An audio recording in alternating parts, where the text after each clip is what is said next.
I was 23 when I first saw him standing at the iron gates of Ashford Hall, a man with silver threading through dark hair that must once have been black as a raven's wing, his shoulders bent not by age, but by the weight of years spent in exile. He did not announce himself, did not demand entry as men of his birth often do, but simply stood there in the autumn rain, one hand resting on the cold metal, his eyes fixed on the manor house beyond, as though he were seeing not stone and mortar, but the ghost of his own youth. I had been governess at Ashford Hall for nearly 2 years by then, long enough to know the rhythms of the household, the hushed conversations that died when I entered a room, the portraits in the gallery that were turned to face the wall, long enough to know that the family never spoke of Edward Ashford, the younger son who had vanished from their lives 4 decades prior, and that the mere mention of his name could turn Lady Ashford's face to marble and send the current Duke, Edward's older brother, into his study with a bottle of brandy and a locked door. I was crossing the grounds that morning with my young charges, the Duke's twin daughters, when I saw the figure at the gate. The girls were laughing, chasing each other through the fallen leaves, their breath making small clouds in the cold air, and I was about to call them back when something made me stop. Perhaps it was the stillness of the man, the way he stood as though he had been standing there for hours. Or perhaps it was something in the set of his shoulders that spoke of a dignity too deep to be eroded by time or circumstance. He wore a coat that had seen better days, though it was well kept, and his boots were polished despite the mud of the road. When he turned his head and our eyes met across the distance, I felt something shift inside my chest, a recognition I could not name. His face was lined, weathered by sun and wind and whatever trials had marked his years away from this place, but his eyes were clear and steady, the dark gray of storm clouds, and in them I saw a sorrow so profound it seemed to have no bottom. I should have gathered the children and hurried them inside. I should have sent word to the Duke that a stranger was at the gate, perhaps a vagrant seeking work or charity. Instead, I found myself walking toward him, my heart beating faster with each step, though I could not have said why. The girls followed, their laughter fading as they sensed my tension, and by the time I reached the gates, they were silent, pressed against my skirts, watching the man with wide eyes. He looked at me then, truly looked, and I saw his throat work as he swallowed. Up close, I could see the fine tremor in his hands where they gripped the iron bars, could see the silver stubble on his jaw and the small scar that cut through his left eyebrow. He smelled of rain and wood smoke and something else, something like old books and sadness. "I have come home," he said, and his voice was rough, as though he had not used it much in recent years. "I am Edward Ashford. I was born in that house. I was raised in those rooms, and I have been away for 40 years. The children gasped, and I felt my own breath catch. Everyone in the household knew the story, or some version of it. The younger son who had disgraced the family, who had committed some unspeakable act and been cast out, forbidden ever to return. The Duke had made it clear on more than one occasion that Edward's name was not to be spoken, that he was dead to them all, that his exile was eternal and just. "You cannot be here," I said, though my voice was gentler than I intended. "The Duke will not receive you. You must know that." He nodded slowly, his gaze drifting past me to the house, to the tall windows that gleamed in the gray light, to the tower where I knew his old room still stood, untouched these 40 years, the door locked, and the key lost or hidden. "I know," he said. "I know what they think of me. I know what they believe I did. But I have come nonetheless, because there are things that must be set right, truths that must be told, and I am the only one left who can tell them. I should have turned away then. I should have taken the children and left him standing there in the rain. But something in his words, in the quiet certainty of his voice, made me hesitate. "What truths?" I asked, and the question felt dangerous even as I spoke it, as though I were opening a door I might not be able to close again. He looked at me, and in his eyes I saw not madness or malice, but a terrible, aching honesty. "The truth about why I left," he said. "The truth about what happened the night my sister died. The truth about the crime I did not commit, and the ones that were committed in my name." Before I could respond, before I could even process his words, one of the children screamed. I turned, my heart leaping into my throat, and saw her pointing not at Edward, but at the house, at the window of the east wing, the abandoned wing that had been closed since before I arrived. There, pressed against the glass, was a face, pale, delicate, with dark hair streaming down like water and eyes that seemed to burn even from that distance. It was a woman, or the shape of one, and she was looking directly at Edward with an expression of such longing and sorrow that I felt tears prick at my own eyes. I blinked, and she was gone, leaving only the rain-streaked glass and the reflection of gray sky. Edward's face had gone white. He gripped the gate so hard, his knuckles were bloodless. "She is still here," he whispered. "Dear God, she is still here." I thought perhaps time would have released her, that she would have found peace, but she is still trapped in that house, still waiting for justice. I gathered the children and hurried them away, my mind reeling, their questions tumbling over each other. "Who was that man, Miss Hartley? Why did he say he lived here? Did you see the lady in the window? Why did she look so sad?" I could not answer them. I could barely form coherent thoughts. All I could see was the man at the gate, the ghost at the window, and the terrible connection between them. That night, as I lay in my narrow bed in the servants' quarters, I could not sleep. The house felt different, charged with an energy I had never noticed before, and every creak of the floorboards, every sigh of the wind against the windows seemed to carry a message I could not quite decipher. I rose and went to the window, looking out over the grounds, and there, still standing at the gate, illuminated by the faint light of the moon, was Edward Ashford. He had not left. He had not sought shelter or turned away. He simply stood there, as though keeping vigil, as though waiting for something or someone. And as I watched, I saw movement in the gardens, a pale shape drifting between the hedges, a woman in a white dress with dark hair that moved in a wind I could not feel. She walked toward the gate, her feet seeming not to touch the ground, and when she reached Edward, she stopped, her hand stretching out as though to touch his face. He did not move. He did not flinch. He simply stood there, tears streaming down his weathered cheeks, his lips forming words I could not hear. And the woman, the ghost, the spirit of whoever she had been, stood with him, her hand hovering just above his skin, unable or unwilling to make contact, trapped in that terrible space between the living and the dead. I knew then, with a certainty that went deeper than logic or reason, that whatever had happened 40 years ago, whatever crime Edward Ashford had been accused of, it was not the truth. The truth was there, in the sorrow that radiated from both the man and the ghost, in the way they stood together yet forever apart, in the injustice that had not been laid to rest despite the passage of 4 decades. And I knew, though I could not have explained how, that I was meant to uncover that truth, that somehow, in the strange arithmetic of fate, I had been placed in this house at this time for this purpose, to give voice to the voiceless, to bring justice to those who had been denied it, to free the living and the dead from the chains of a lie that had bound them for too long. The next morning, I went to the Duke and told him that Edward Ashford had returned. I watched his face turn from confusion to shock, to a rage so cold it seemed to freeze the air around us. "He is not welcome here," the Duke said, his voice tight. "He is not to be admitted. He is not to be spoken to. If he does not leave within the hour, I will have the constable remove him by force."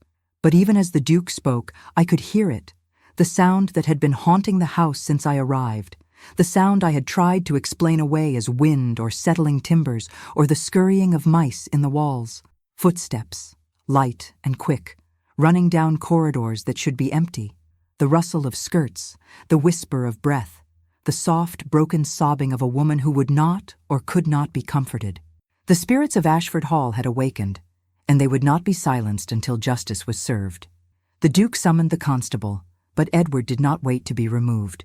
By midday, he had taken lodging at the village inn, a modest establishment 2 miles from Ashford Hall, and there he remained, quiet and unobtrusive, asking nothing of anyone. Word spread quickly through the village, as it always does in small places where little changes and everyone knows everyone else's history. The younger Ashford son had returned, the one who had brought shame upon the family, the one who had been cast out and forbidden to return. I heard the whispers in the market, saw the sidelong glances, the way conversations would halt when I approached. The villagers did not know what to make of it. This ghost from the past made flesh, and neither did I. But I could not stop thinking about him, about the way he had stood in the rain, about the ghost who had reached for him with such desperate longing, about the words he had spoken, the truth about what happened the night my sister died. I had never heard that the Duke had a sister. In 2 years at Ashford Hall, no one had mentioned her, and there were no portraits of her in the gallery, no mention of her in the family Bible that sat in the library. It was as though she had been erased, wiped from history as thoroughly as Edward himself, and that erasure felt like a violence, a deliberate silencing that made my skin prickle with unease. 3 days after Edward's arrival, I went to the village on the pretext of collecting supplies. In truth, I went to find him, though I could not have said what I hoped to accomplish. The inn was a low-ceilinged building with small windows and a fire that burned perpetually in the common room, and I found him there, sitting alone at a corner table with a cup of tea grown cold before him. He looked up when I entered, and something flickered in his eyes, something that might have been hope or might have been resignation. I crossed to his table, my heart hammering, aware of the innkeeper watching us, of the other patrons turning to stare. I should not have been there. It was improper, dangerous to my position, but I could not turn away. "May I sit?" I asked, and he nodded, rising slightly as I took the chair across from him. For a long moment, neither of us spoke. The fire crackled. Someone laughed in the kitchen, and outside the window I could see the first snow of the season beginning to fall, soft and silent. "You saw her," he said finally. His voice was low, meant only for me. "You saw Catherine, my sister." I nodded, my throat tight. "I saw someone at the window. A woman. She was looking at you. She has been trapped there since the night she died," he said, and his hands, resting on the table, trembled slightly. Trapped by the lie that was told, by the injustice that was never corrected. I thought perhaps I could free her by staying away, by letting the family forget, by allowing time to bury the truth. But time does not heal all wounds, Miss Hartley. Some wounds fester. Some truths demand to be spoken, no matter how many years have passed. "What happened to her?" I asked. "What happened the night she died?"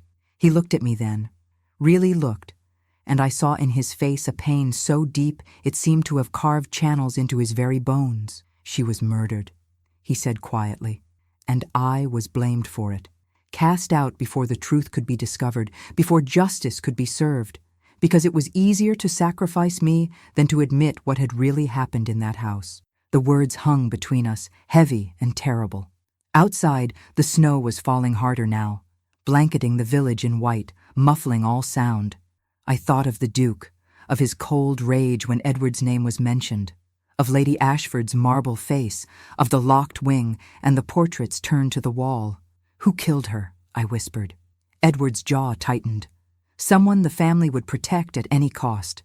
Someone whose guilt would have destroyed everything they had built, everything they represented. It was easier to make me the villain, to send me away with nothing, to forbid my return. I was young, expendable, and I loved my sister too much to fight them when they promised me that if I left quietly, they would see she was properly buried, properly mourned.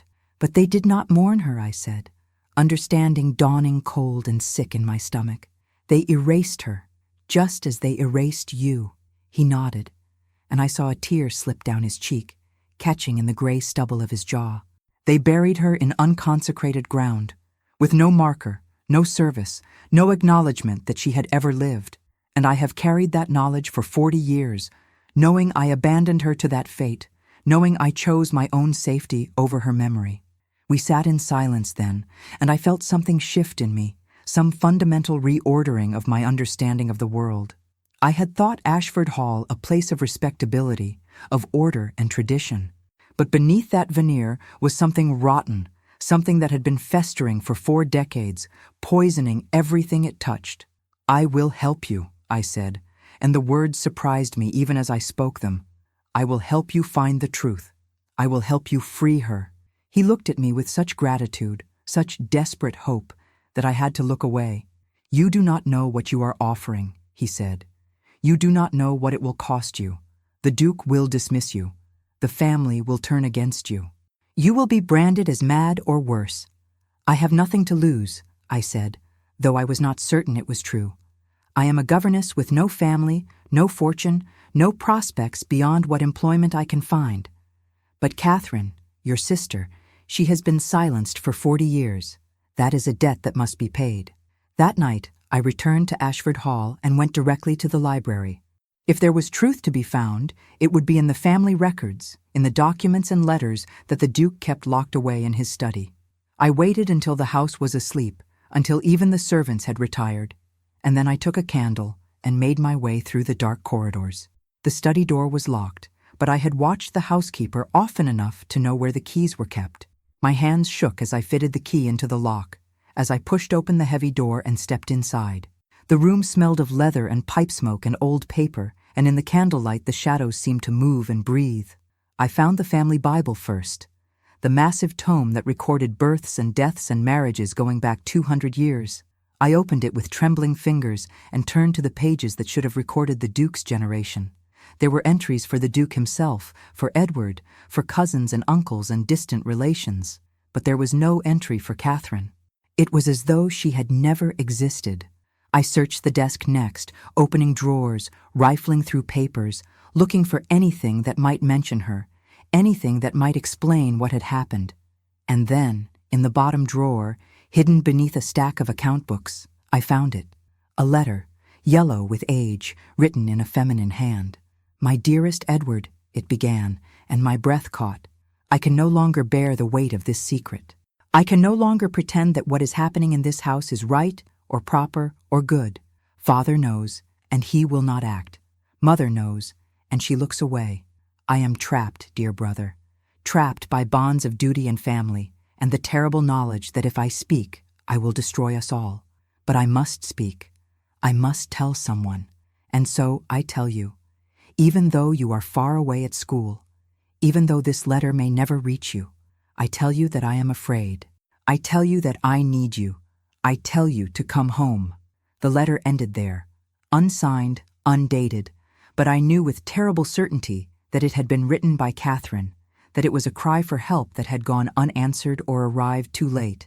I folded it carefully and slipped it into my pocket, my heart racing, my mind reeling with questions. What secret had she discovered? What was happening in the house that had made her so desperate, and who had silenced her before she could speak? I left the study and made my way back through the house, but as I reached the main staircase, I heard it, footsteps above me, light and quick, running down the corridor of the east wing, and then, drifting down from that abandoned space, a voice, soft, pleading, broken with tears. "Help me," it said. "Please, someone help me." I stood frozen, the candle trembling in my hand, and watched as a pale light appeared at the top of the stairs. It grew brighter, coalescing into the shape of a woman, the same woman I had seen at the window. Catherine. She was young, no more than 20, with dark hair and eyes that held a terrible knowledge. She looked at me, and in that gaze I saw not just sorrow, but urgency, a desperate need to communicate something that words could not convey. She turned and began to walk back down the corridor, glancing over her shoulder at me, beckoning. I should have fled. I should have returned to my room and locked the door and convinced myself I had imagined it all. But instead, I followed, climbing the stairs to the east wing, my candle casting wild shadows on the walls. The corridor was cold, far colder than the rest of the house, and with each step I could see my breath misting in the air. Catherine's ghost moved ahead of me, her form flickering like a candle flame, and then she stopped before a door I had never noticed, a door that seemed to blend into the wall itself. She raised her hand and pointed, her lips forming a single word I could not hear, and then she was gone, vanished as though she had never been, leaving me alone in the dark corridor, with only the dying light of my candle and the sound of my own racing heart. I reached for the door handle, and it turned beneath my fingers. The door swung open, revealing a small room, barely more than a closet, filled with dust and shadows. But there, on the floor, I saw something that made my blood run cold. Scratches in the wood, deep gouges that formed words, a message carved by desperate fingers. "He locked me in," the words said. "He said I must never tell. He said no one would believe me. But I will tell. I will tell the truth, and God will be my witness." I sank to my knees, my candle sputtering, tears streaming down my face. This was where Catherine had been kept. This was where she had been imprisoned, silenced, driven to such desperation that she had carved her testimony into the floor itself. And somewhere in this house, protected by wealth and position and the complicity of those who should have defended her, was the man who had done this, the man who had murdered her to keep her quiet. I did not sleep that night. I sat in my room with the letter and the memory of those scratched words burning in my mind, trying to piece together what had happened 40 years ago. Catherine had been afraid of someone in the house, someone her parents would not or could not stand against. She had reached out to Edward, but by the time he returned from school, it had been too late. She was already dead, and he had been blamed for her murder, cast out before the truth could emerge. But who had she feared? Who had locked her in that tiny room? Who had silenced her so completely that even her existence had been erased from family records? As dawn broke gray and cold over the estate, I made my decision. I would go to Edward again, show him the letter, tell him what I had found. Together we would uncover the truth, no matter where it led, no matter what it cost.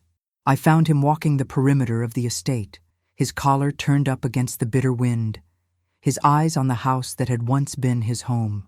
When he saw me approaching, something in his expression shifted, a guardedness giving way to something softer, something that made my heart beat faster. "I found something," I said, drawing the letter from my pocket. "I found this in the Duke's study. It was hidden, but I think Catherine wrote it to you." His hand shook as he took the paper, as his eyes moved over the faded ink. I watched his face transform, watched grief and rage, and a terrible understanding pass across his features like shadows. "I never received this," he said, his voice breaking. "I never knew she had written to me. If I had known, if I had come home sooner, perhaps I could have saved her." "You could not have known," I said gently. "Someone made certain you would not receive it. Someone wanted her isolated, wanted her silenced." He looked at me then, and in his eyes I saw not just sorrow, but something else, something that made my breath catch. "You are risking everything for this," he said. "For me, for a woman you never knew. Why?" I could not answer immediately. I did not fully understand it myself, this pull I felt toward him, toward this quest for justice. Perhaps it was because I too knew what it meant to be powerless, to be at the mercy of those with wealth and position. Perhaps it was because I had seen Catherine's ghost, had felt her desperate need to be heard. Or perhaps it was simply because, when I looked at Edward Ashford, I saw a man who had been wronged so profoundly that every year of his exile had carved deeper lines into his soul, and I could not bear to let that injustice stand. "Because it is right," I said finally. "Because some debts must be paid, no matter how long they have been outstanding." We stood there in the cold morning, the wind whipping around us, and for a moment the world seemed to narrow to just the two of us, two souls bound together by a shared purpose and something deeper, something I was afraid to name. That evening, I returned to the East Wing. I had told the Duke I was unwell, that I needed rest, and he had dismissed me with barely a glance, too preoccupied with his own concerns to question my story. I waited until the house settled into its evening rhythms, and then I made my way back to that hidden room, carrying with me a lantern and a determination that felt almost reckless. The scratches on the floor were still there, stark and accusatory in the lamplight. I knelt and traced them with my fingers, feeling the desperation in every gouge, every word, and then I began to search the room more carefully, running my hands along the walls, examining every corner, every crack. In the far corner, behind a loose board, I found it. A small leather journal, its pages brittle with age, but still legible. Catherine's diary. My hands trembled as I opened it, as I began to read her words, written in the same delicate hand as the letter. The early entries were ordinary, the musings of a young woman about parties and dresses, and the small dramas of household life. But as I read further, the tone changed. She wrote of her father's friend, a man who visited often, a man of great influence and power. She wrote of how he looked at her, of comments that made her uncomfortable, of moments when he found her alone and stood too close, spoke too intimately, and then, in an entry dated 3 months before her death, the words that made my blood run cold. He cornered me in the library today. He said I was beautiful, that I was wasted on the provincial young men my parents wished me to marry. He said he could offer me so much more, that I should be grateful for his attention. When I tried to leave, he blocked the door. He touched my face, my hair. I pushed him away and ran. I told Mother what had happened, and she went pale. She said I must never speak of it, that I must have misunderstood, that he was a respected man, and such accusations would ruin us all. But I did not misunderstand, and I am afraid. I read on, my horror growing with each page. Catherine had tried to tell her parents, had begged them to keep the man away from her, but they had refused. They had invited him to stay at the house, had left her alone with him, had dismissed her fears as the imaginings of a silly girl. And then, in the final entry, written in a hand that shook so badly the words were barely legible, she wrote, "He came to my room tonight. He said if I screamed, if I told anyone, he would ruin Father, would destroy everything we have. I fought him. I ran. He followed me. I locked myself in the small room off the east corridor, the one no one uses, and I have been here for hours. I can hear him outside the door, waiting. I am so afraid. Edward, if you ever read this, know that I loved you. Know that I tried to be brave. Know that I did not want to die." The journal ended there. I sat with it in my hands, tears streaming down my face, my whole body shaking with rage and grief. Catherine had been trapped, terrorized, and when she had tried to protect herself, when she had locked herself away, he had killed her, and the family, her own parents, had chosen to protect him rather than seek justice for their daughter. I heard a sound behind me and spun around, my heart in my throat. But it was not the Duke or Lady Ashford or any living person. It was Catherine herself, her ghost standing in the doorway, her eyes fixed on the journal in my hands. She looked at me, and for the first time since I had seen her, there was something other than sorrow in her face. There was hope. "I will tell everyone," I whispered to her. "I will make them see what was done to you. I will not let your death be in vain." She smiled then, a small, sad smile, and reached out her hand. I felt a coldness pass through me, not frightening, but gentle, like a blessing. And then she was gone, and I was alone in the room with the journal and the weight of what I now knew. I took the diary and returned to the village, to the inn where Edward waited. When I showed him what I had found, when he read his sister's final words, he wept openly, his shoulders shaking with the force of his grief. I sat beside him, my hand on his arm, offering what comfort I could. "We must go to the magistrate," I said. "We must show him this evidence, demand that justice be done." But Edward shook his head, his face gray. "The man who did this," he said quietly, "is not just any man. He is Lord Pemberton. He is one of the most powerful men in England. He sits in Parliament, he dines with royalty. And my family, they chose him over Catherine, over me, because to accuse him would have meant their own destruction. Then we will destroy them," I said, and I meant it.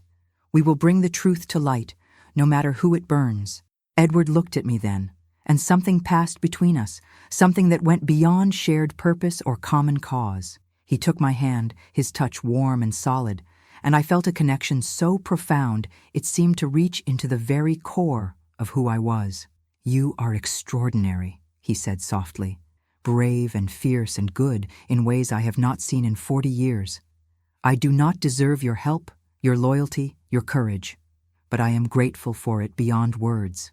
I squeezed his hand, unable to speak past the emotion that closed my throat. In that moment, I knew that whatever happened, whatever the cost, I would stand with him. I would fight for Catherine, for justice, for the truth, and perhaps, though I barely dared to think it, I would fight for the possibility of something more, something that could grow between a governess with nothing and a man who had lost everything but his honor. The next morning, we went together to the magistrate. We brought the journal, the letter, the evidence we had gathered, and we told him everything, laying bare the terrible secret that had been buried for 4 decades. The magistrate listened, his face growing graver with each word. When we finished, he sat in silence for a long moment, his hands steepled before him. "This is a serious accusation," he said finally. "Lord Pemberton is a man of considerable standing. To pursue this without absolute proof would be catastrophic for all involved." "We have proof," I said, pushing the journal across the desk. "We have Catherine's own words. We have the room where she was imprisoned. We have the testimony of the spirits themselves." The magistrate's expression hardened. "I deal in law, Miss Hartley, not in ghosts. I will look into this matter, but I warn you both, if this is some scheme to defame a noble family or to extort money, you will face the full weight of justice." We left his office with heavy hearts, knowing that justice would not come easily, that we faced a battle against power and privilege and the desire of the comfortable to remain comfortable. But we also knew that we would not give up, that Catherine deserved more than to be forgotten, that the truth deserved to be told. That night, as I lay in my narrow bed, I heard the footsteps again, but this time they did not frighten me. They sounded almost peaceful, as though Catherine knew that finally, after so many years, someone was listening, someone was fighting for her. And in the darkness, I allowed myself to think of Edward, of the way his hand had felt in mine, of the possibility that from tragedy and injustice, something beautiful might yet bloom. The magistrate's investigation moved with the speed of molasses in winter. Days passed, then weeks, and still no word came. I continued my duties at Ashford Hall, teaching the Duke's daughters their lessons, taking meals in silence, watching as the household pretended nothing had changed, but everything had changed. The Duke knew we had gone to the authorities. Lady Ashford avoided my gaze entirely, and the house itself seemed to hold its breath, waiting. Edward remained at the inn, forbidden from the estate grounds, but we met when we could, in the village, in the small stone church where no one would think to look for us. Each meeting felt stolen, precious, weighted with the knowledge that we were walking a dangerous path together. It was during one of these meetings, in the quiet of the church with winter light filtering through stained glass, that he first told me he loved me. We had been discussing the case, debating our next steps, when he suddenly went quiet. I looked up from the journal we had been reviewing and found him watching me with an expression so tender it made my breath catch. "I have tried not to say this," he said softly. "I have tried to tell myself it is not fair, that I have nothing to offer you, that loving you would only bring you more trouble than you have already endured on my behalf. But I cannot keep silent any longer. I love you, Miss Hartley. I love your courage and your kindness and the way you fight for what is right, even when the whole world stands against you." My heart felt too large for my chest. I had known my own feelings for some time, had felt them growing with each conversation, each shared moment of grief and determination. But to hear him speak them aloud, to see the vulnerability in his eyes, the fear that I might reject him, was almost more than I could bear. "I love you too," I whispered, and watched joy transform his weathered face.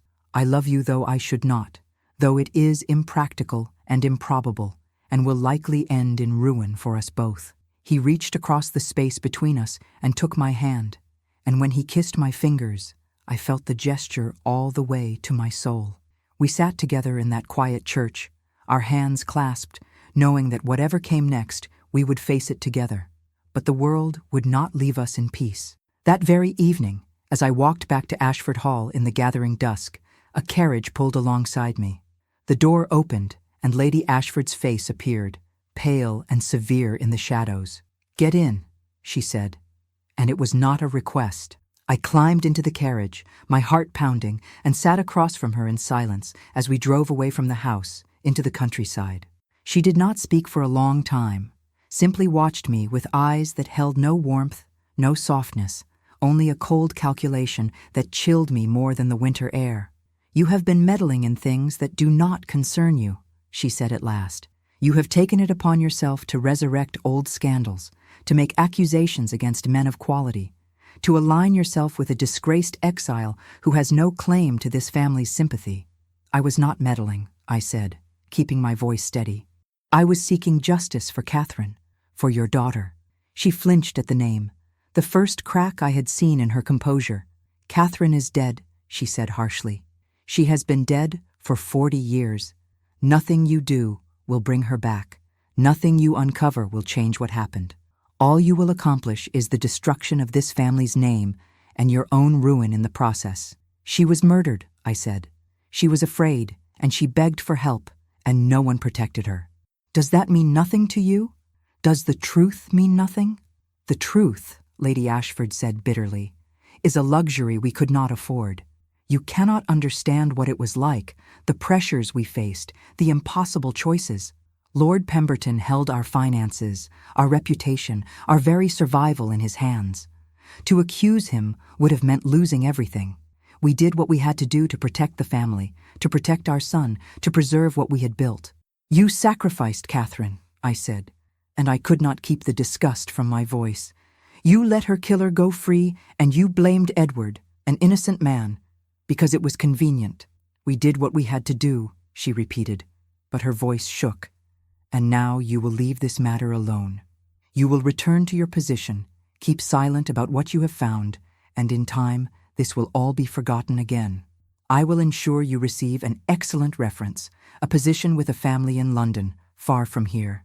I looked at her, this woman who had chosen complicity over justice, who had traded her daughter's memory for security, and I felt only pity. "I cannot do that," I said quietly. "I cannot let Catherine's death remain unavenged. I cannot let Edward continue to bear the blame for a crime he did not commit, even if it costs me everything." "Then you are a fool," Lady Ashford said, and rapped on the carriage roof. The vehicle stopped, and she gestured to the door. "Get out.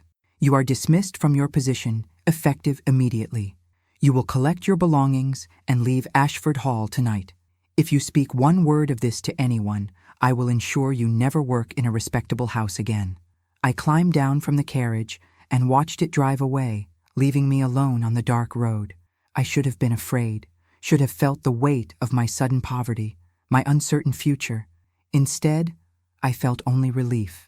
I was free of that house, free of the lies and the silence and the ghosts that haunted its corridors. I walked to the inn, to Edward, and when I told him what had happened, he held me close, his arms strong and steady around me. "You have lost everything because of me," he said, his voice rough with emotion.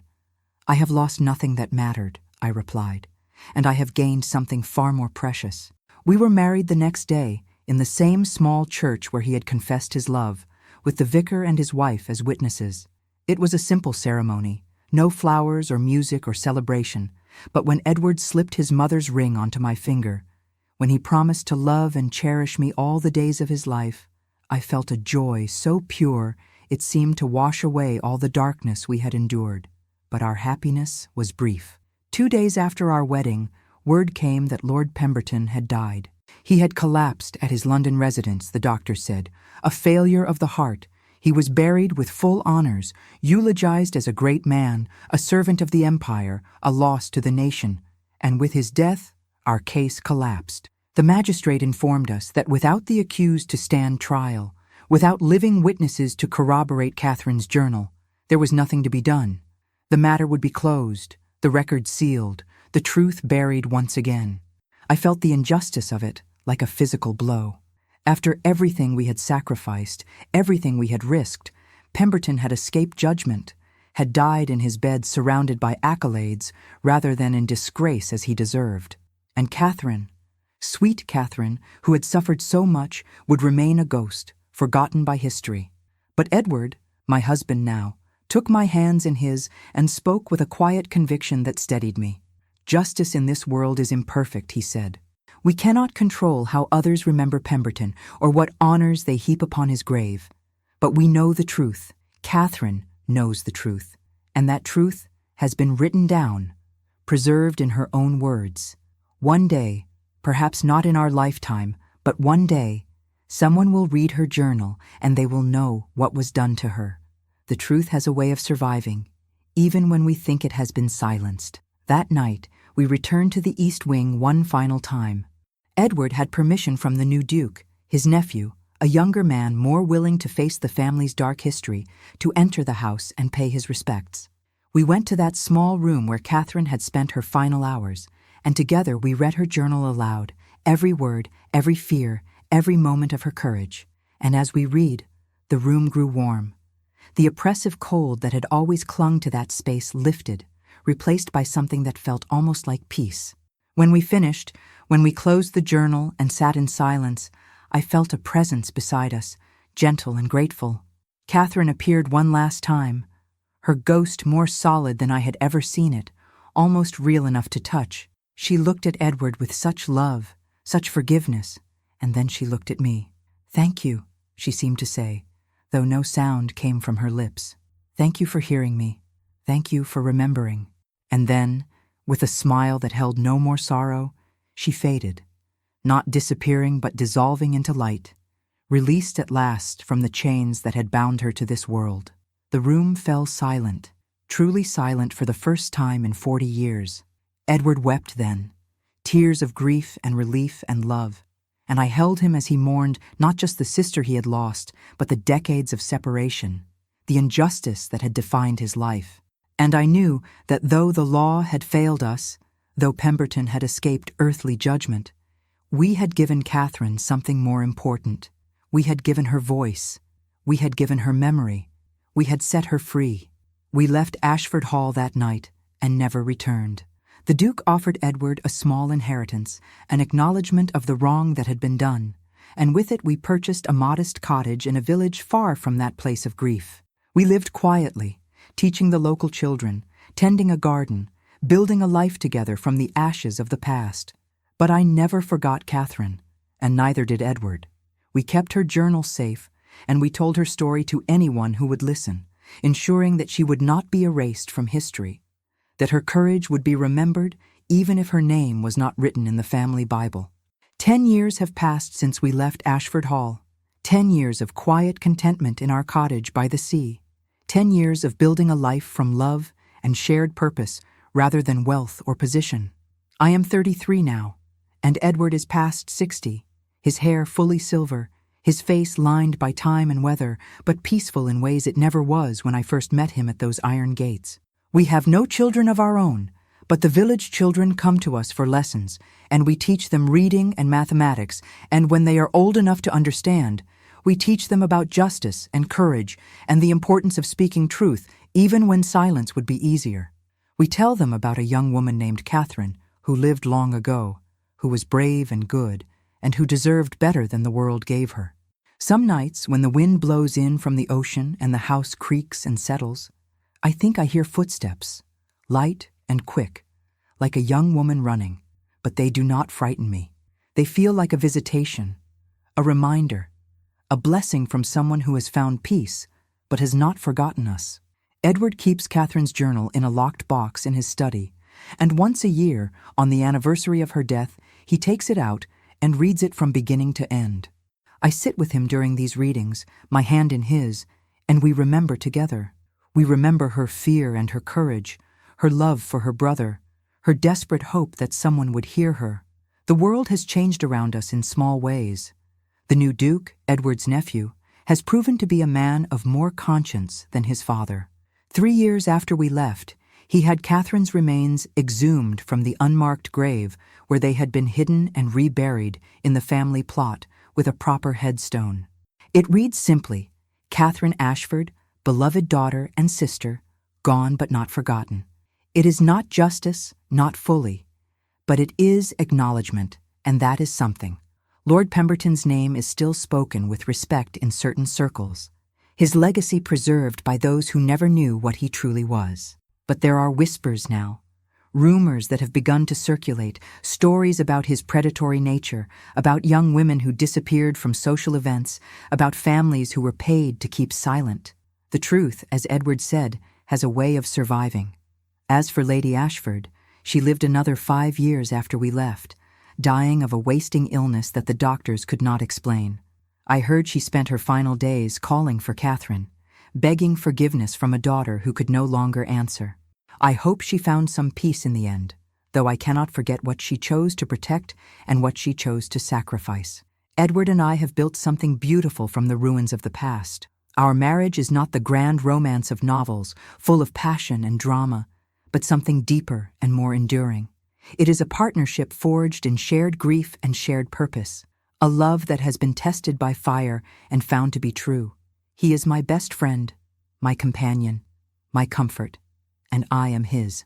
Some evenings we walk along the cliffs and watch the sun set over the water, and he tells me stories about Catherine when she was young, before fear and cruelty touched her life. He tells me about the games they played, the secrets they shared, the way she laughed, and in the telling, she becomes real again, not just a ghost or a tragedy, but a person, a girl who loved and was loved.